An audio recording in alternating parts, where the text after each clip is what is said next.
Iko Nini. Episode 232 tukisema like, subscribe, hit the notification button, tell a friend to tell a friend. Na vile unacheki jo, by the time tuna shoot hii show, Ian yuko off on this day, and the reason is kuna vile mwili lichapa. Tuli end up tukipata like an impromptu interview so tukabidi tuishie na yeye mimi lakini somehow kuzia alikuwa na bid pia amke asubuhi sijui ende wedding. So mtu alienda hapa kilala 3 hours. So by the time tuko na shoot na yeye inaitwa weekend update, alikuwa amechapa kuchapa mpaka ikabidi tu ile tumwambie jo buda lala jo sikamu collapse muziki kiasi leo ukifanya podcast cause watu bonga jua collapsing while working. So especially these two passion things true fatigue inakupatanga tu. Yeah, cause nakumbuka nani anaitwa Abel Mtua talked about that like but rather before tuingie kwa hizi stories zote nzashindwa huu ni nani. Jina yake ni Ruth Nyambura. One of the funniest comedians hapa Kenya. Sita kuita stand up comedian. I always feel like a comedian is a comedian. Like if you had to get a sitcom you'd still be able to do it. True. Am I wrong on that? True. Yeah, so I always call people like if you're a comedian, you're a comedian. Of course, you can be a comedian and struggle na stand up. Stand up is a whole different ball game. Kabisa. So kuna anaitwa the first time nilisikia mtu akikusifu and your stand up prowess ilikuwa ni Abel Mtua. Sijui kwa ulichekigio? Nilichekio clip venye alisema. So ilifanya ukafeel aje? Do you feel good when you get respect from other like great comedians, artists, writers, filmmakers? Inakuanga fiti kwa sababu at least wana acknowledge yani the work that you're putting in wasi wana notice and ukipata mse like who's been doing it for a while like show what you're doing is good unaona nye it validates what you're doing. Okay cause nindo mlimroast did you roast tulifanya roast ya Abel Mutua kwa roast house but alikuwa amekam like show one of the just the usual days ndio I think hapo ndio alipatana na mimi kasema venye umse anakaa corporate alafu wala anapanda stage anaua ilikuwa nini alafu kitu fun nini kama unachikisa hizi Ruth because Ruth nikai kwa attention relax cause mimi nishaiko on stage ukiwa on stage unakuwa like a different animal you switch way fanyagaje like ukiwa job alafu stage is it a different is the stage you are fierce inakuanga Sasha fierce stage inakuanga performance ukiingia stage unaingia into performance mode kuna life ya performer yani ukifika stage ni performance but yani my normal just mimi nakuanga too chilled ka 9 to 5 uko tu pale like hivi tu kwa laptop please find attached inakuanga zile but my normal demeanor ni hivyo nakuanga tu mtu chilled. Okay do you always write kind regards because I've been writing kind regards for so long wakana shindwa hata zinacha kwa kind nasema ni nini hizi regards what regards are this I don't know I don't even know how I started writing it do you know what sign out aje I think kind regards pia but mimi kanga tu kwa email signature hata siandika ngine na kanga tu nilipata kifanyango hivi nafanya tu the 844 system mtoto wa CBC wana change vitu hopefully na tusikigi mtu wangu anadu vitu zingine za whatever niko like niuliza maswali why mbona una sign kind regards cause ni vitu need kujua but pia nini mtu akikuja hivi mtu ataka kuongea naye juu a few things that have happened so on the day we are shooting this ile siku imetokea story that actor wa Friends anaitwa Matthew Perry alikufa and they're saying that he drowned but in his bathtub so what's your relationship with bathtubs? Do you love them? Do you like them? Nimesikia mastori mingi za bathtub naziogopanga tu but unajua siku hizi kumekuwa na so many cases za set wana slide you hit your head kitu inafanyika kitu kama hiyo because that's what I fear most about bathtubs like you remember the most famous story hapa Kenya back in the days there's this girl who slipped remember it ilikuwa Regina Ray that was scary because always look at it like if I'm healthy I expect to see tomorrow I think sometimes we take life for granted that much but since I'm healthy kesho nitakuwa so you make up all these plans za alafu najua si place ati unakwanga very careful unajua kuna places unasema naweza kwa careful on the road but hii ni ile tu life tu ni kawaida then something happens something happens alafu kuna pia earlier this year, I don't know if you had it either late last year or early this year, when people were talking about getting shocked na hizi mashowers zetu. Do you take those showers? These are hot. Mimi ni hot shower bana. Yeah. Kishapitia high school unasemanga mimi maisha yangu ni hot shower after that. But kuna cases mob za alafu unajua siku hizi mashower zetu zinafanyangwa na mafundi tu Guesswork. Guesswork tu, mtu amejibandika fundi anakuja na kutengeneza ati hii tunaweza kufixia na electrocutiwa. Sio kitu naogopa, but I always have so much faith in the way that thing is designed. I feel like for you to be electrocuted, someone has to go out of their way to electrocute you. That means hii ni circuit breaker ya wall wakuwa wameitoa, alafu pale maybe kile kipipe cha maji washika wire ka live wire hapo, alafu sasa ukileta fundi mboa yani hapo hivyo anaweza kuchangisha mavitu hapa juu ni nini ameconnect. But mimi sema kani siku yako what believe in you? Because I always believe that we say that, but I can't feel you'll take the necessary precautions. Hautaenda ati utaishi maisha tu carelessly. But hawezi ishi your life in fear. Unasema tu whatever happens, but I'll take the necessary things that are within my kitu naweza fanya ndafanya. Kani ndeka seatbelt ndaeka, lakini nikipata an accident it has happened. It has happened. Because I've had all these weird stories the death that are just zilonashindangwa like what happens. Like there's a story that was trending on TikTok a few weeks ago of a certain girl who went just on a holiday. She just gotten like a small newborn. So ilikuwa sister yake I think na brother yake or something. They went hizi maside za Naivasha, and then a few minutes later she has this very bad headache. A few minutes she was gone. Like she was healthy. Like kuna hata picha wamepiga as a family like a few hours before disaster. Then a few hours later it's an emergency. She's gone. She left like a small newborn that the rest of the family has to take care of. So kuna vitu kama hizo. So you can never live your life in fear. So kuna hiyo, alafu another story lime happen ni sijuko Twitter unakuwa active? Si sana. But at least you check out tweets once in a while. Kujua tu what's happening. So did you see the Sunday tweets za David Ndii? Niko sure kuna wase wanawatch Iko Nini wanashida mse kwa nini yuko obsessed na David Ndii. It's because his work and my pocket are connected. So ulicheck tweets zake on Sunday? Nimecheki what he's been saying. So what do you feel about that? Like if Kenya was to default on debt, the government would be within its rights to enter into our bank accounts and take a small slice. Let me not call it small. Unajua kuna vitu zingine ziko beyond you. So kawa watachukua unless utaanza kutoa, utaenda uchuje pesa kutoka kwa account haraka. You won't even know when it's happening. Utasikia tu ilifanywa. But it's scary to know like the extent to which Kenya tumefika in debt. I think currently tuko at around 10 trillion or something. And most of our budget inaendanga towards clearing debt. So over 50% of our national budget ni clear to debt. So that is a scary bit because pesa yetu haiendi into development, inaenda into repaying debt. So you'd be happy with it? I wouldn't be I feel happy. like I'd lose my mind. Already kama sahi tukiambiwa tuanze kutoa ati housing levy sijui nini, tumezusha. Tukiambiwa sahi ni NHIF wanaongeza, tumezusha. Because si feel ni kama inaenda inatusaidia in the end. Ningekuwa na feel hiyo do nikitoa ndajua venye itarudi kwangu, like ita develop country, future yetu itakuwa poa. So hakuna hiyo like trust ya kujua hii pesa itaenda into the right use. Hiyo ndio inakuwa more painful. Because I feel like have we taken the money from the corrupt before we come for the rest of us? Sindio? Wanaende ule mnyonge. Wanaende mnyonge. Alafu sasa shida na feeling ni kama the corrupt know how to hide their money. Sindio?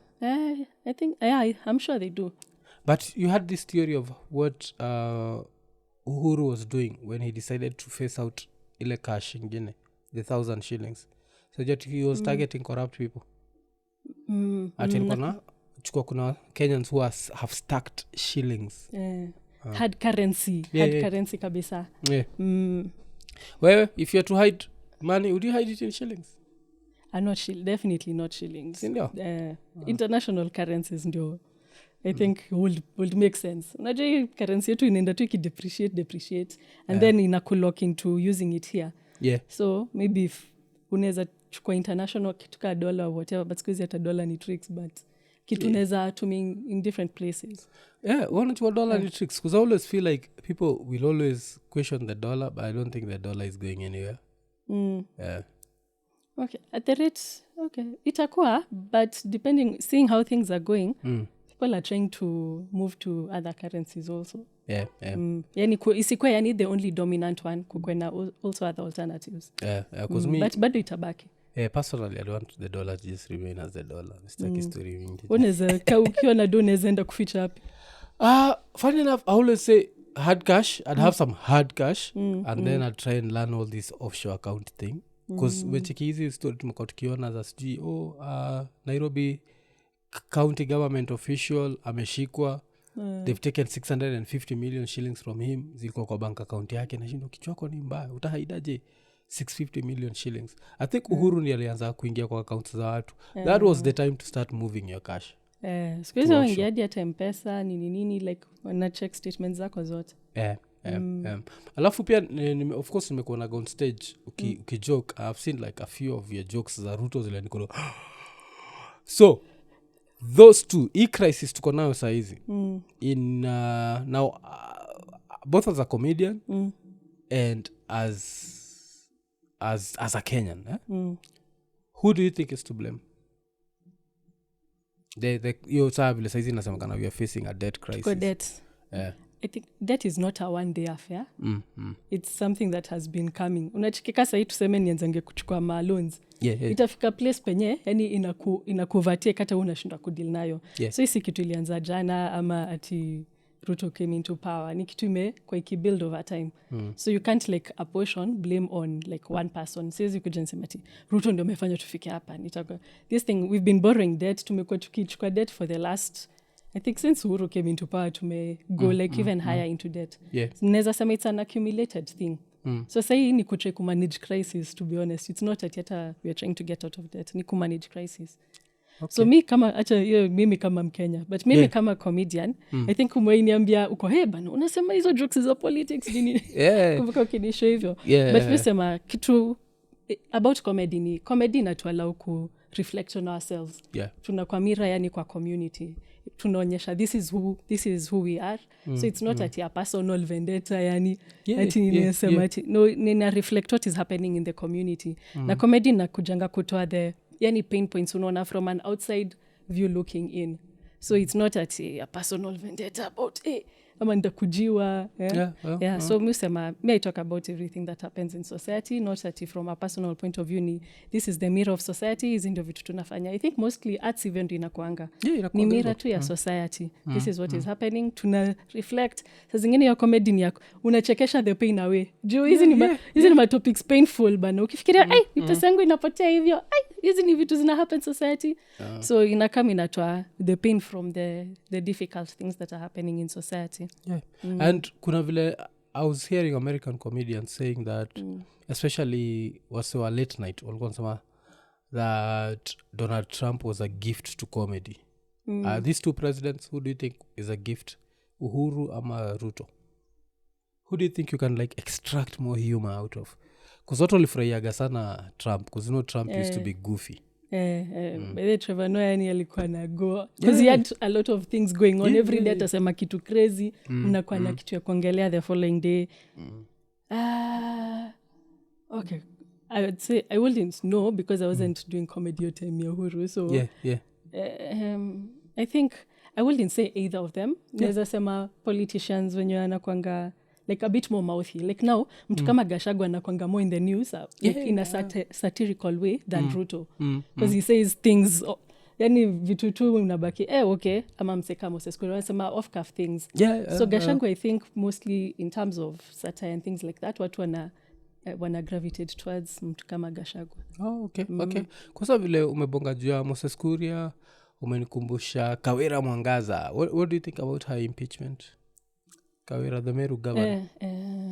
I think hizi venye tuli structure hizi vitu za kuchujanga governor. I think it may create also, it was a measure put in place, but I think the measures are being misused now. Juu inakuwa like tukiona vendetta against wewe tutakuchuja aya usitucheze, so inakuwa misused. Ilikuwa supposed to make sure like someone is held accountable, but now it's being used in the reverse to kucheza tu politics now. Because inafaa kuwa gross misconduct. Haifai kuwa tu whatever. Because I think it's reached a level. Because me mujidanganya, I don't know, nataka kujua opinion yako. But I always feel like if I was a governor of a place, I'd do a better job than any governor. I'm that arrogant. Me says would I do a better job than Sakaja? I'd be like, yes. Would I do a better job than this? I'll be yes. But mimi, shida yangu ni I love wealth and I love money, but I value a legacy more than that. That means that I want to be the person where 100 years from now wasotasema Mwafrika started 1, 2, 3. So as long as I can live comfortable, and I think with a governor salary I can live comfortable. I don't need apartments in vile hapa Kenya tumesikia ati rumors ati Sakaja iko na apartments in Dubai ama I don't need that. To me it's watika kuchapa job alafu hapa wache so venye Kibaki tunasemanga sahi in hindsight tunasema nyamsi alifanya kazi. Wacheki. So that's me. Unakuwaga that arrogant? Do you feel like you could do a better job than some of these people? Actually mtu ingia hapo na good intentions. Like governor politics I working just at because you have good intentions ama kuna plan noma. Utaingia unaanza kupata kuna corners, kuna other things that kuna bureaucracy. So utakuja hapo na the right intention. Utafikiri utaweza kufanya hiyo job, but unafika hapo una realize kuna vitu sikuwa nimeforce. It's not like 100% ati utasema utafanya, but it also requires you to push like kupush hard. Unachikika Michuki venye alikam ali straighten out transport ministries kabisa. So ina need pia uende na kifua kwa vitu zingine. Or even Matiang'i na immigration passports. Because me the reason mo feel neza do a good job, but now the impeachments show me maybe I will not do a good job is one of the things I feel like should happen in Kenya that happens like happen like place ka US town hall meetings. So me in the town hall meetings, this is what I'd come up with like, this is the budget that we have, this is for schools, this is for what, this is for what, this is for what, sindio? So you as the people mnaona hii ndio tunaenda kufanya, so we're going to do this. So now my MCA even if they're holding me at ransom, kuna ile design ataka kuonyesha say so now we need to fight hiyo kitu ya MCAs just impeaching for no reason, because that's what they're doing. Ama at least ikuwaga like the first 2 years, unless tupate governor akijaza gunia na pesa ama some very gross misconduct, we can never impeach them, because that gives the governor these first 2 years to actually implement their vision. And was straighten out conditions za impeachment. Si ati wanamka leo wanasema huyu tumpendi, alitutoa kwa WhatsApp group. Wakona ujinga. Ulisikia ati ya Baringo where they are trying to impeach some, they are trying to remove someone because he has a beard. Kuna beard ya recross. This is ndio nasema conditions zingine hapo hivyo ni unatafutiwa tu. Unatafutiwa makosa tu. So badala ya development utashinda ukiwaste time yako ukifight hizi vitu. Impeachment. Unafight hizi vitu. So job haifanyiki. But I always feel like you know like if you have to push things in public, alafu now we need, I don't know what needs to happen about this impeachment thing, but it needs to stop. It needs to, because of gross misconduct.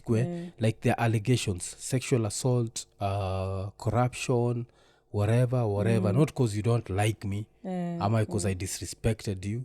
That's none of your business. Hatukupendi. Hatukukuja hapa kupendana. Hii ni job. Ni job. Kuna hizo conditions. But unajua wameona hii trend kama venye wanaona ilianza kuna team ilianza na ule Embu govern, kuna ule Embu govern Wambora walianza ngani watu wakaona kumbe it's possible, kumbe tunaweza shikilia asitudharau hapa, sisi ni watu wako na power. Ndio watu wakajua tunaweza tumia hii tool, tutaitumia kabisa. And he survived 2 terms. Because kitu funny ni from the outside looking in, watu wajatoka Masaiza Central ka sisi. Embu na Meru waga like basically one thing. So to see the Embu governor went through that hell, right now it's the Meru governor. It's naka questionable but this is kiangizi vitu Kisii. Ngoja kusikia Kisii county. Ama Turkana kwa usikiangizi vitu huko. Akina Kisii. Mandera ama Turkana unasikiaga, I don't know if I had this thing ilikuwa from nani, kuna some political analyst anaitwa Francis Gaidho. I don't know if you know him. So Gaidho was talking about the fact that Turkana has 5 billion shillings unaccounted for. Turkana. I feel like at some level now that person, was there any impeachment proceedings against him? No. Kuna mwenye alikuwa narana anitanga mwenye alikuwa deputy wake alishinda majuu ule daktari. Yeah. Haiko mse na vai na daktari na vice wake anaishingi tu majuu. But unaona hizo ni vitu coming into the news ama into the limelight and things like that. I think kwa gavana wa Lonyangapuo. Lonyangapuo deputy wake ndio area. Alikuwa stu Texas. It was like but Kenyan politics is whatever. Sasa Kenya. Na hii cabinet mnaonaje? The cabinet, because a lot of nimesikia pia a few people arguing that we might not be able to get out of this debt crisis because Ruto has a lot of incompetent people around him. Wanaichukuaje? Debt and incompetency, I don't think hizo zinakuja pamoja. Ukiangalia sahi, most of our debt is internationally financed, ni external debt. Yeah. So utangalia like IMF were to give Kenya like I think over 300 billion now wanatupatia in portions. So it's not about like ati the cabinet ministers. Kama most of our life is funded by external debt, so it's most of the conditions need dictated by the external people, not even internal people. So competency, cabinet haita change anything about like debt levels. Yeah. But unless but Ruto can like maybe streamline a few things. Okay, because kitu interesting, kuna kitu nini wife aliniambiaga juu yake. I think inaitangwa AHIF. Let me look for the nini AHIF.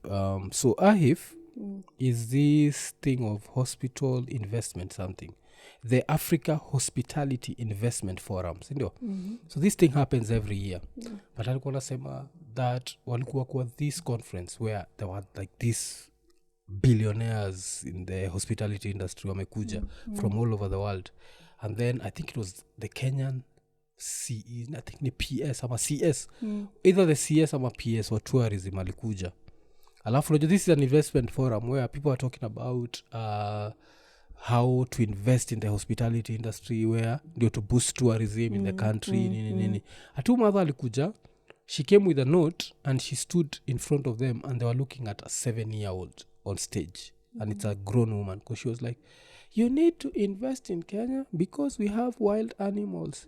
The animals are beautiful. We have cow, we have monkeys, we have lions. You understand, this is an investment forum. So I think competency works. But unashiki, that's on the line of investment. That's not debt.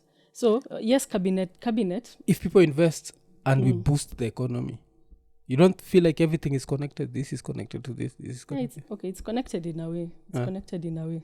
But most of us CSs and PSs, hiyo speech anaenda kusema hapo, ameshaandiki ako na whole team behind them mwenye nampatia hiyo brief. So wendi kusoma kitu wewe umejiandikia.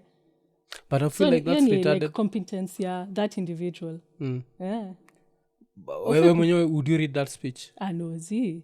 Yeah, because unaona vile tukiwa toi, come to Kenya. Kenya has wild animals. Hamjambo wa kurugenzi. Hizo ni maneno bana, ni shairi unaenda ku recite. Yeah. Because Kenya kuna kuorganize ujinga pia zile za all protocols observed.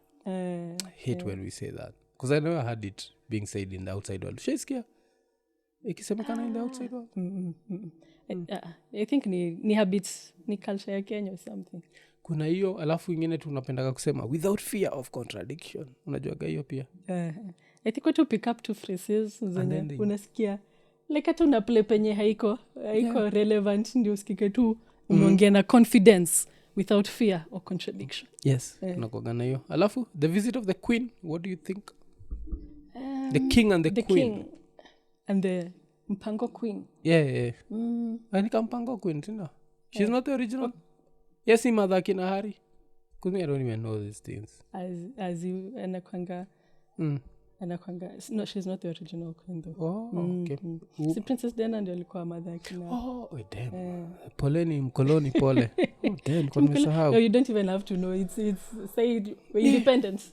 Yeah. Damn, okay. It was Queen Diana. Okay. I think Princess Diana ati Queen Diana. Italeta a bit of maybe like attention towards the country and things like that.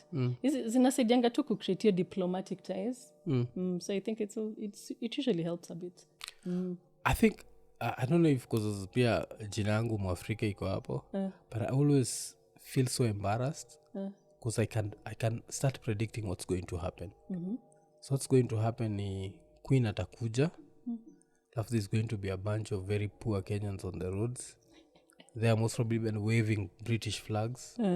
And the whole Nairobi is going to come to a standstill. And I don't like British that. And them not tujui. Yeah, I don't like that because I'm sure if they go to China, hakuna mtu atakuwa na shughuli. Machinese watakuwa hapo kwa shughuli zao bana. Unatufungia biashara leo, una cause traffic. Yeah. But you see sasa yetu ni because tuna come from the point of colonization, so kuna bado hiyo neo-colonization ile watu usema watu you're still mentally still colonized. Which we are still nini? Yeah, we still are. Alafu nini tena ile najua washa change pesa ya Brito ama see they're planning to change from the Queen to him. So then I don't think I'm change yet. I think hizi vitu zitake inakwanga process, but they're planning to change ama change currency Britain ama sio nataka kuipeleka siku zetu nakunga siku zetu za Moi. Kibaki mpaka pia Kibaki aligetika 40 bob kake watu wakazi kulanga chako ka 40 bob umeiona lately haijakuwa wale chako zitoa technology change when will UK currency change to king? We expect to issue banknotes featuring the king's portrait by mid 2024. We'll still be able to use all polymer banknotes that feature the portrait of Queen Elizabeth II. Hiyo ilikuwa a statement by King Charles III. But just actually niseme but in case I die alafu wata change tena. Wata change. I think we sema hizi vitu zi standardize where they don't need to be someone's face. Like kama venye Kenya tulichange hizi ma 100 bob 200 bob tu. Vitu tu zenye ni constant. Si lazima ikue ikati one person. But we'll check the way we sneaked nani back Kenyatta. Si tulimeka ka statue. Because tuko tunatry ku change during his son's time. I think no saya more ndio tumeanza kutry ku. Ama saya Uhuru. Saya Uhuru situ when we came up with this new bank. See they still have nini yake huko nyuma. Because now the funny thing is I don't handle cash. By this crazy I think hata mimi it's been long since that you shindukianga by then niangalie noti. It's been long. So haujui kama iko na nani huko nyuma 1000 note Kenya. Let's say 1000 note ni ile yenye ili revise juzi na CBK. Because I remember people complaining that it still has Kenyatta. So let me check. Poleni kwa watu hapa tunatry kuona because I can see KICC. No, it's parliament. Ya Uhuru haina Kenyatta. He actually removed his dad. The 1000 bob. It still has his dad. And maintain legacy. Maintain legacy. No, it still has his dad hapo. It's a statue but it's still here. Kuna maintain legacy kisiri tu. Atiwache niweke tu hivi tu. For at least asijam. Yani hii country yetu pia yetu ni monarchy in its own way like even to semi king na prince alafu vile nini alafu what do you think currency yetu inaweza itoshana na TZ? Do you think we can fall that far? I don't think so. A lot of times currencies don't change that much unless kukwena some entire crisis mfike Zimbabwe levels yani equal like that but I don't think so. So when debt crisis kaisa fanya hivyo kila mtu akiamua kurash tukue kama Zimbabwe serikali inataka kuchukua pesa yetu tupange line na billions yani na ni tu bob I don't think so. But who do you think people would blame? Would Ruto still be able to? He'd be blamed because he's the person who's currently see you're the current person who's in power. So when do unafa ku manage whatever mistakes have already happened, it's you to manage the crisis. We don't care about what happened in the past. Right now, how are you dealing with the crisis? And when it's Benny Hinn coming to Kenya, nakunga Benny Hinn was supposed to come for prayers. Sijui anakuja. Nilisikia hizo stories ati anafaa kukuja wafanye intercession things but I don't know till when. yeah, because walisema Benny Hinn is coming for prayers and what else did they say about this thing? Unafilaje hizo stories za ati ni prayers ndo itachange country? Yeah, that's what metiketa nani, what's his name, David Ndii alisema hivyo. It's now time for everyone to start praying because but you have to do your part kwanza. Wezi shinda ukisema ati maombi kwanza, ni sisi mko you do your work first. But I think the good thing is you have Kenyans who actually believe we don't have to work, we just need to pray. I think that helps politicians. But what percentage though? Yeah, because kama mimi saizi kile naweza do tenda Benny Hinn kai hapo na Benny Hinn crusade. Apart from Benny Hinn is remember the way Koome alikuwa anasema we need to legalize prostitution. So mimi naweza push kani president kule let's legalize it. Na kisha legaliziwa ile time imefikishwa kwa table yangu, hiyo time ndio debt crisis imeanza, niko like sasa tutubu Mungu, tumeacha hii mambo ya prostitution, hii najua ni punishment, let's yes sasa ni wewe ni politician sasa hapo una change attention to other things alafu unaona venye tumefika hapa. I feel like Kenya iko your level, but let's wait and see what happens. Nini alafu partying, are you a partying girl or you just do comedy and go home? I'm a chilled person. I think to a certain age bana una chill tu, acha kujizeesha. Si kujizeesha yani hiyo like extremely spanky mtu. I think inaenda pia na personality yako. Mimi sipendangi ati mambo mingi ya public. Itikata comedy pekee ndio inafanya. Ningeweza kufanya comedy kama nimeke something. Kama sia ningefanya. Kuzurizo nakuuliza ni umesikia like what happened at Oktoberfest? I haven't heard what happened. Oktoberfest ndio iko Nairobi race course. So it was so interesting because I always like the way girls knew andika juu ya vitu. So this girl on Twitter who'd written like, I've never seen such a huge group of thieves and pickpockets gathered at one place. Hasikia hiyo thieves and pickpockets. Afu anasema ati the situation was so bad that kamseka anakuibia, unacheki amekuibia, umesema huyu ameniibia, anagrabiwa na watu wa security, si ndio? They go with that person.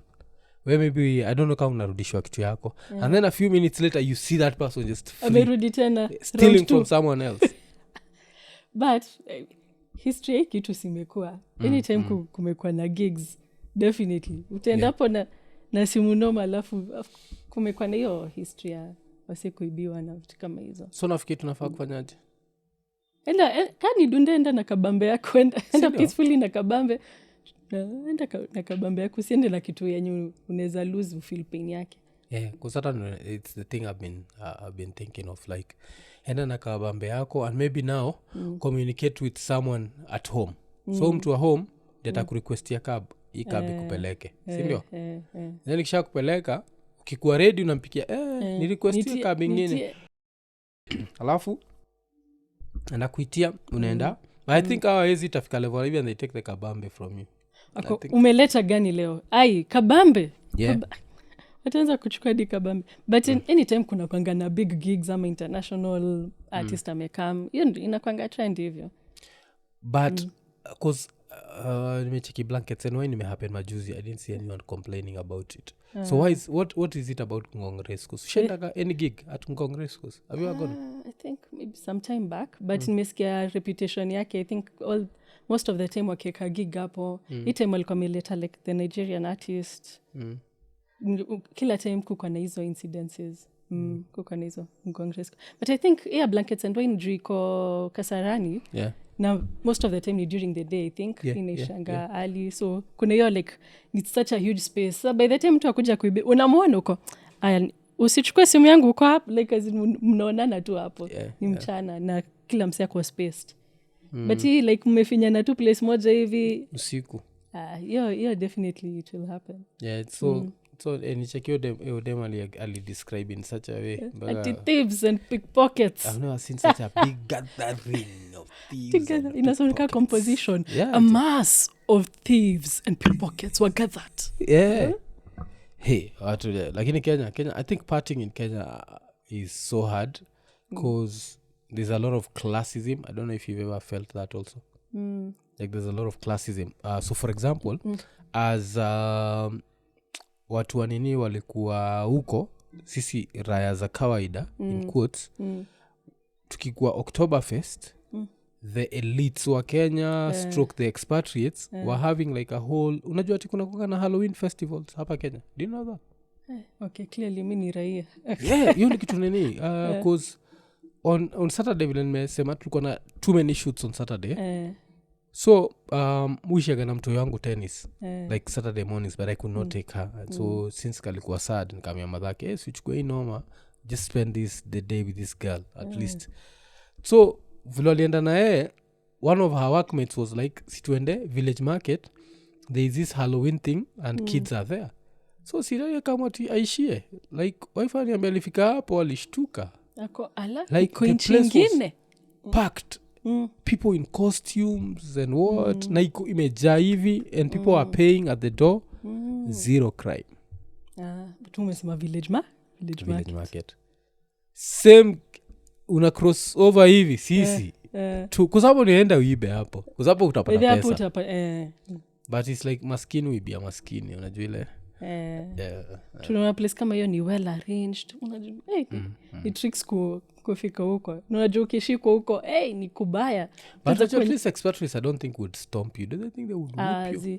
But utaona kuna ma CCTV unaka venye unasema security huku ya ati huku Ngong Race Course utashikwa utatolewa tu nje, that's it huko ukishikwa kwa an entire case. Yeah, it's an entire case because pale naona pia kuna I don't know what they are going to do because it's also killing the industry because kukiwa na insecurity that means we can't have many festivals because there's always going to be the issue of security. So I don't know what alafu the worst thing about this is this has happened since mimi nikuwe mtoi. Right now I'm in my 40s bado tu ni the same story. Yeah, so it does not make sense like for 30 years that means my father's generation walikuwa wezi and pickpockets a large gathering Ngong Race Course hiyo iko Sagi. Alafu my generation tulikuwa wezi. Saizi my youth cause saizi sasa I doubt if it's 40 years stealing. It's most probably early 30s and 20s cause unajua pia kuiba lazima uze kukimbia cause kakinuka you have to run cause mwizi waga na bad days. I think maybe ni venye kama unaona venye unasema blankets and wines hatusikiangi hizi story kwa nini but and it's also a big festival. So I think what have to restructure how things are done. That's because niko wanaanza kuleta hata more like daytime gigs than events za jioni. Wanaanza kuweka kitu inaanza 3 pm by kitu 9-10 kitu imeshaisha. Do you think it's a daytime? I think watu watakuibia tu hata mchana.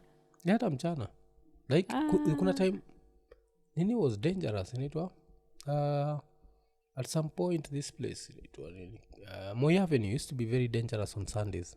Watu hiyo kitoka jam atilikuwa mistake watu upatana na watu wanatoka jam ile jam session hai utashangaa kiza chukua na hivi unaanza tu kwa na tu vitu zako zikienda tu kwa macho yako like two little kids unajua tu 14-15 years unaibika yani nimeibiwa na mtoto wa 14 years lakini wamekuja wakiwa wengi ni tudogo ni kama it's like being attacked by a pack of chihuahuas. They're so small but nasikia tu kutoka huko chini so ngona nini but I don't know this country is like kusuiba. I don't think we are honest people.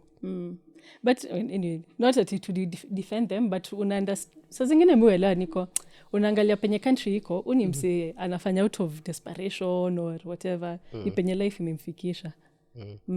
Basi sio ni sisi wote we all desperate and nasema people will go to different lengths so akiona nimechoka kuhustle kuna majobs hakuna nini na ndio life of crime inakuwa nini basi sasa shida waga ukipatikana you saw that there were those two thieves wale walipatikana after they'd been beaten. I don't know if it was page ya DCI ama ilikuwa page gani but it was very, very stupid. Hadi unaanza kulilia karawa kushike manze nishikeni tu hapa nitauliwa.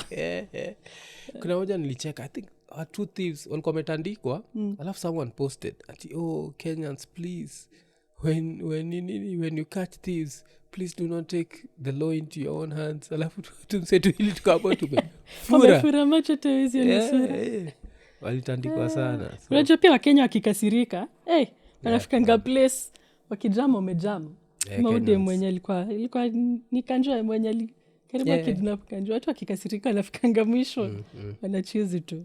What did you think about her becoming an overnight celebrity? Kenya tuko na culture ya upuzi sana. The people we call celebrities are not always semani for what they have done. It's ni mambo tu ya clout chase or whatever. So the faster you rise, the faster you fall. In a few weeks time kutakuwa na msee mwingine amefanya something crazier. So we've created a culture where celebrities ni just ni the crazier things you do ndo inafanya ikuwe celebrity. You're not being celebrated for impact or for skills or anything you've done ya maana. Kitambo ilikuwa like ni mtu mwenye amefanya something meaningful. Kama sahi Kipchoge is a big deal. Kama wamefungwa hadi some track at Nike for him and wakeka statue because of what he's done for Kenya. But any celeb, we won't count him like a celebrity. But he's like we don't celebrity. He is, but we don't celebrate him as a celebrity. Nile tu ya tukiona ameenda kukimbia ndo tunakumbuka by the way hey Kipchoge tutaiweka statue yake Kenya na amewekewa maju. So I think any point ni like tuna celebrating cloud chasing badala ya celebrate actual talent. So wacha pia tubongeja comedy kidogo. So nataka your journey into it. Like when did you start feeling that you are funny? And you can do this. I can do this. Yeah. Mi najuanga na kwanga mfani like hata before kudu comedy. So I was not at a big stand-up comedy fan at watching a lot of comedy. But I think mostly because I grew up with brothers. So na banta tu kiasi. And I think my mom was also funny. My mom was funny. So okay, I think it's part of upbringing and things like that. Then nika come across page ya stand-up collective time ya COVID. Time ya COVID. Nikaenda nikawatch a few shows. But sikuwa na intention ya kudu stand-up actually. Nile nimeenjoy show. Niishi home, nimecheka, nimebambika. Then I think 2021 nikasema ama nitry iko nini acha nitry kitu unajipa nguvu tu nasema si hata mimi naweza fanya hiyo kapanda stage kapiga nikaona okay response ni fiti so I've been keeping on since then. I think now this is my third year na imekuwa good journey. Tumefanya a few good things. Tumefanya like 2 seasons on Showmax, hizo ma roast, comedy riot. Tumekuwa na few gigs here and there. So imekuwa good journey actually. I think umekam gigs zetu and alafu pia sojua saizi hata watu wakifikiria jua like Kenyan stand-up comedians who are female, your name will always come up. So kutakuwa wewe, Mamito, Justine, unachiki like you've become these girls who are always there like kienda pali these 3 plus others. Niko nimecheki kuna wengine wanakama hapa kina ni Shaz, si ndio? So mnakama up but nimenotice ile mko which is a good thing. Nacheki nipo kwa na more females on the scene also pia. So and how did you decide to do the whole look thing? Was it intentional? Ama I think ni because natoka job, so ukitoka job ya ofisi na most of our gigs zilikuwa like weekday. Unatoka job unaenda gig, so sitaenda TD change nianze kuka artist atingika na ripped jeans. Kanzanga tu kushow up tu juu sasa mimi nimekuja tu vile niko. Penye nimetoka shughuli zangu nataka mtu vile niko. Either jokes ndio more important hapa. So ya look haiko ati intentional. Nile nimetoka job sasa nifanye. But mostly on stage you have that old school look where you don't wear that kasi modern ka girl whatever. Kuna kogana hiyo I don't know if it's intentional because even remember like kuna kogana hiyo like hii look yake, is this her look or is this her artist art? So you just like wearing old school, like just going old school level? Oh, you don't feel it's old school? Because I'm here judging. Unanita old school. See? I'm here nini sisi kupata. Hapana. I think see it's more of who I am. So me show up on stage vile tu niko. Okay, that's interesting. Plus I think also at your comedy you can't put yourself above everyone else. Point ya comedy ni you try to look as relatable or even lower than them. Like utakuwa lower than them or at their level ndio ikuwe relatable. Ukianza kukua tu up there waseta hawa connect na wewe. So too bougie. Umekuwa too bougie for it. But it's not a part of an. I think you're na nidinge ku clarify all the time what to feel. Manze hii ni act. Ikongi act. Na kwanga tu who I am. Okay, that's interesting. Kwani kila mseko na style yake. Their style, okay. Wani uli grow up neighborhood gani? Buru. Okay, afu umesema 3 brothers. You're the youngest. When you're nini? The only chick pia. Sasa nyinyi mko mnaitwaje? Cause mimi nilikuwa I'm also the last born, so I'm gonna be like kitina member. That's my mother used to use that. Ulikuwa unadhika? Uko sasa hizi ni gani tu? So yako ilikuwa gani? Ama pia nyinyi mko mnaitwa kitinda? Hapana. Actually say atuka nayo. Kwa tu naitwa tu RUTH. Sasa kuna time hata niko na in hindsight mucheka juu. I remember like now because it's a Luo family. Kiswahili is not Kiswahili si mdongo chetu. So I remember kuna ile time like one of my aunties would be there like kitenda na hiyo accent ya Kijaka. It's so hadi unanyamaza kwanza, yani unajifanya hata si wewe kwanza. So ilikuwa nini? So the first gig ulienda, who was there? Was stand up collective? Who performed? Nilienda tu hiyo time walikuwa wanafanya shows hapo Blues hapo Tao. Ilikuwa nilipata Tai alikuwa na host hiyo day. David Masharia. Shaz alikuwa hiyo time. Shaz alikuwa? Alikuwa amekuwa for a while actually. She took a break or something? I'll take break after when I started showing up sikuwa na mwana. So hii majuzi ndo nimemcheck. Alikuwa take break sometime. George Waweru hiyo siku ndo alikuwa na headline. Dag pia alikuwa.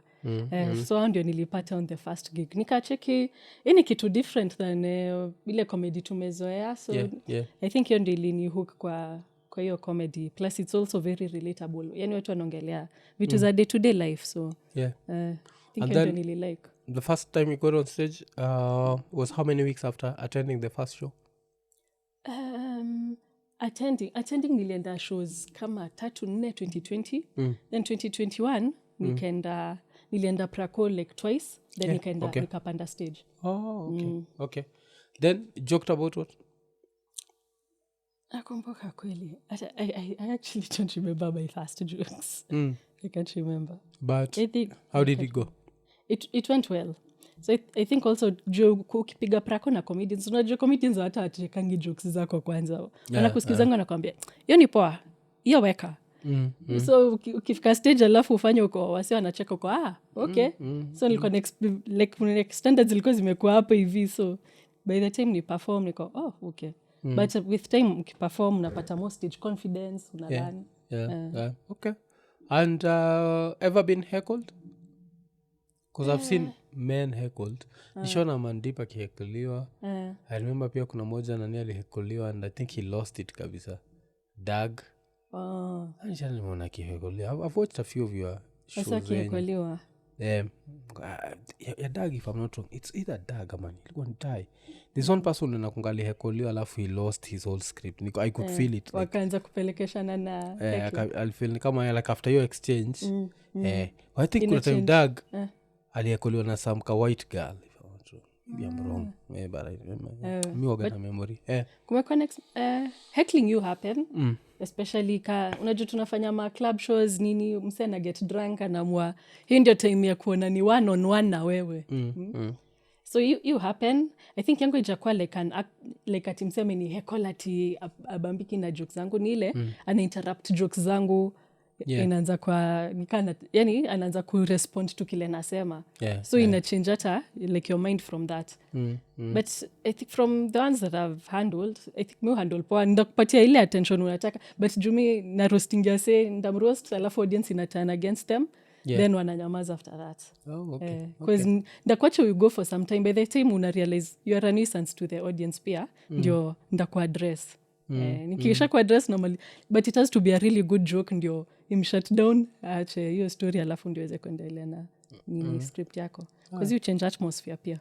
yeah najuaga it makes it whatever hapo cause msi akisha kwa tei control ni hard inakuwaga ni hard na nani hii stand up special ya nani ulikuwa hiyo siku I see you is the special ya ama ulikuwa coast because I remember some part of your stand up collective walikuwa coast special ya Amandip sikumekio weekend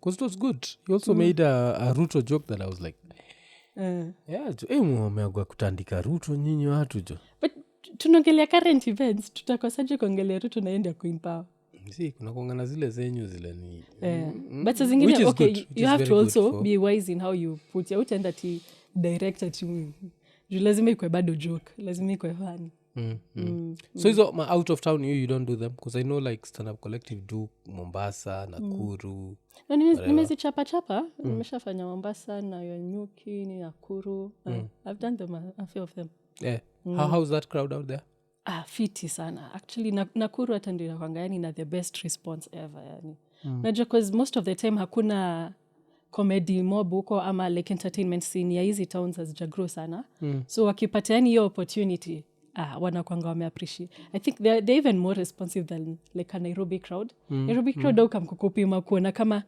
we mfani mfani mina like huyu ama ule si poa sana like wanakujenga kupia na analysis hapo but crowds are out of town ile wamekam kuenjoy show kitu yote unasema wanabambika nayo like wamekam kuenjoy the experience so imekuwa good experience hizi out of town pia okay kuznaonaga hiyo like the Nairobi crowd it's a tricky one and then I think at some point pia Nairobi used to have this before the internet kuna feel kama Nairobi used to have the belief that there's only a space for one so true. That's why at some point I think before the internet the only person making money from comedy was Churchill real money I think after Churchill kukakuwa na Iko Mondi pia alikam pamoja na hiyo circuit ya Churchill then but now of course internet ikakuja now comedians like all sorts of comedians would ended up doing whatever na nini social media are you using it in any way we mwenyewe Instagram TikTok na postingi ma clips here and there mostly that yeah do you think that helps in any way for you because naonaga like a lot of American stand-up comedians they do that thing where they cut nini zao but unajua Kenya it's an emerging it does it helps because unajua say most people are digital so una reach a bigger audience than ati kwenda ufanye show pekee so inasaidianga kureach audiences wenye maybe hawako wanajua about scene yetu or something like that inasaidianga okay and are you planning on doing a special because so funny Amandip na nani Amandip I think Peckend and Monarch amefanya special pia Adan na plan to do Adan akona show pia 11th iko na show 11th who else do you want to latka nini because of course nimeona zile like I'd say it's a 30 minute special ile yako ukiwa ni comedy riot showmats with time yes acha tuone how things are going I think that will be the goal to do that okay and internationally like your favorites people like you'd want to ama you don't I think I pick different things like because mindangalia like maybe from a professional lens and I pick different things from different people but I'd say like I like British comedians mtuka Jimmy Carr anafanyanga a lot of like dark humor one-liners deadpan things Ricky Gervais like watu I think na like British because na feel for me like American it's very squeeze watu wanaongea tu like when ni commentating it's not more of like comedy so I think hizo ndio Trevor Noah is amazing also so America pia mimi nimekuwa na struggle nayo for some time I feel like maybe there's too much money because I always say like to me the best special ya Dave Chappelle ni Killing Them Softly ile kitambo kama amesota hizi zingine zile kona do kabisa yes he has some very good jokes kama hii moja imefufuliwa na Palestine na Israel. You remember that joke he did about space Jews? Did you see it? I did see it. Yeah, he did a certain funny joke. Alikuwa anasema ati what if back in the days the earth had aliens and these aliens left and they went to live huko kwa space. Alafu vitu zikawaharibikia kwa space. And now they come back to earth and they're like, you know what, nataka we want back our land, like this is earth, this is our home. Cause like I think that would be such a great movie idea. We'd call it Space Jews. Space Jews. Yeah, that was a good joke. So but it's a bit like comedian Dave Chappelle, the initial specials ndio zilikuwa zina hit. Lately inakuwa more of social commentary. Inataka social commentary. Yeah, but sasa unacheki I think that one he got it so well. Right. Because I think people even he did 2 jokes about it. Alidu whatever, alafu pia akadu another one, the same thing, where you in quotes leave something behind and then later come back and sema ni yako. Acheki. Space Jews hiyo ni kali. So alidu nini ya Space Jews. I found it to be super funny. So alafu hizi open mics right now, which ones are happening? So tukinene on Wednesdays kuna open mic at Two Grapes Kilimani. Thursdays kuna open mics at Brioche Rapta Road Westlands. Friday kuna Joke Machine at Lavington Levels Hotel. Okay. Then we have shows there every Saturday hapo your Levels Hotel. I think tulikuwa na launch the other week. Levels Hotel ni Thursdays ama Fridays? Fridays. Fridays. Fridays ni open mic, then Saturdays tuko na shows every Saturday. I'll be having, I think I'll end up on a headline next weekend, 4th November. So check it out. Come in, watch comedy. We have a good time. Okay. That's Levels Hotel, because they wanataka kuona kama it can turn into a comedy. Inaitwa Comedy club. Comedy club, okay. Na outside usha enda huko outside wewe? Have you explored? No, I haven't done comedy outside.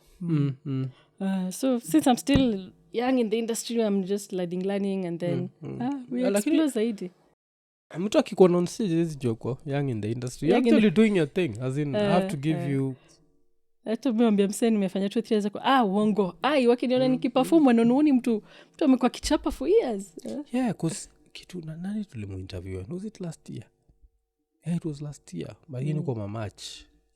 Was it even earlier than March? Anaitwa nani? Abel. And the way Abel was talking about you, that means you'd been in the industry for less than 1.5 years by the time he was talking about you. So that's alafu kuna wale watu musema like actually value their opinion. So mtu kama Abel, I don't know ikawa unakuwaga na hiyo, but me kuna people who I value their opinion higher than other people. And kweli watu wenye wako na experience in the industry mse, unajua kuna wase wako level headed yani, so huyo ni mtu unaweza get feedback from. Na kitu ka comedy ni kitu nataka ku get feedback ujue okay, are we doing this right, like what are the good things we can do, how can we upscale, vitu kama hizo. So mtu ka Bella akikushwa kitu ni mse unaweza sikiliza. Saa zingine wase wengine umekitu opinions zingine tu kwa you know what you're talking about. Like but him has a clearer picture juu amekuwa kwa field for long. Alafu iza joyo nini yangu nimekuwa na homa ingine iza imenipeleka. Alafu I feel like today is a much better day with it, but damn homa imekuwa na ma-seasons za flu. Kota sijui, I think because I travel, kuna time kwa travel nikaenda masaiza LD nikanyeshewa. Pia change in weather pia you affect wasi. But at least squeeze we don't have to deal with malaria. Damn. Tani kwa na malaria? Azi. Did you get malaria? Damn. You need to go and just thank God. Malaria. It's like the worst thing. Alafu, it's so interesting vile still kwa hiyo interview tule have na Abel is when I learned, because nilishindwa like why did malaria just disappear? And mosquitoes became too many. Notice? Easy mosquitoes being too many apparently is what saved us from malaria. So Abel alikuwa anasema ati there's a department hapa Kenya where there needs to breed mosquitoes but now who breed zile non-anopheles, okay. And there are so many and then they are released. So zikireleasiwa they end up nikimate na hizi na anopheles and then watu zinazaa wote ni anopheles now so that's how we are getting rid of the no kuna like so many cases malaria so mosquitoes ni mob but there's no malaria okay that makes sense kuska saizi sijui kaa area yako ni the same cause bestator itwa Ian anakuaga Kabete nasema place yao is so cold they don't even have mosquitoes nyinyi hata mi same sides like but so cold areas akunanga issue za mosquito naweza hata window yani ni kuja hata midnight na start kutakwa na mosquito okay kusisi hapa nashindanga tu hivi mnapiga makofi tu bila kutaka mimi waka na ile racket najua kwa racket kanini kama mosquitoes nashinda hivyo but the more the areas the more mosquitoes kunazo so kuna kuagana hizo so mimi nimekuwa ule mtu wa